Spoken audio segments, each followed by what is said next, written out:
বগুড়ার চকসূত্রাপুরে সেনাবাহিনীর block Raid, বিপুল পরিমাণ মাদক ও অস্ত্রসহ ১০ জনকে আটক করা হয়েছে। বগুড়া শহরের অন্যতম মাদকের হটস্পট চকসূত্রাপুর হরিজন কলোনিতে মাদক বিরোধী ব্লক রেইড অভিযান চালিয়েছে সেনাবাহিনী।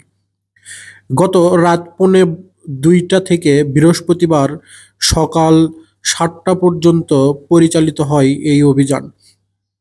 প্রায় ২ কিলোমিটার এলাকা ঘিরে শতাধিক বাড়িতে এই অভিযান চালানো হয়েছে এবং উদ্ধার করা হয়েছে বিপুল পরিমাণ মাদকদ্রব্য, দেশীয় অস্ত্র ও মাদক বিক্রির নগদ টাকা।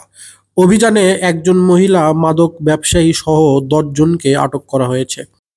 সেনাবাহিনীর উপস্থিতি টের পেয়ে বড় বড় ব্যবসায়ীরা তাদের নিজ বাড়িতে তালা দিয়ে সটকে পড়লেও সেনা সদস্যরা তালা ভেঙেই উদ্ধার করেন মাদকদ্রব্য।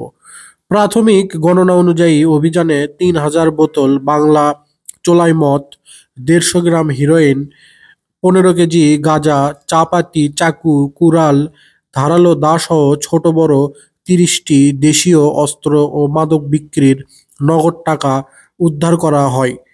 অভিযানে এক নারী মাদক ব্যবসায়ী, কিশোর গ্যাংয়ের ৪ সদস্য সহ ১০ জনকে আটক করা হয়।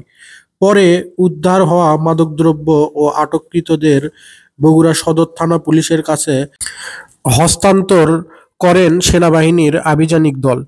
এলাকাভিত্তিক মাদক সন্ত্রাস ও কিশোর গ্যাং এর বিরুদ্ধে সেনাবাহিনীর এই অভিযান চলমান থাকবে বলেও জানান সংশ্লিষ্টরা।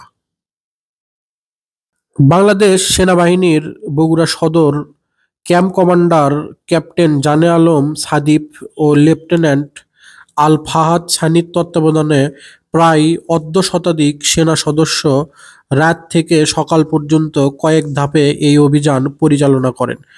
অভিযানে দেখা যায় ওই এলাকার প্রায় প্রতিটি বাড়ি থেকেই কম বেশি মাদকদ্রব্য উদ্ধার করা হয়েছে।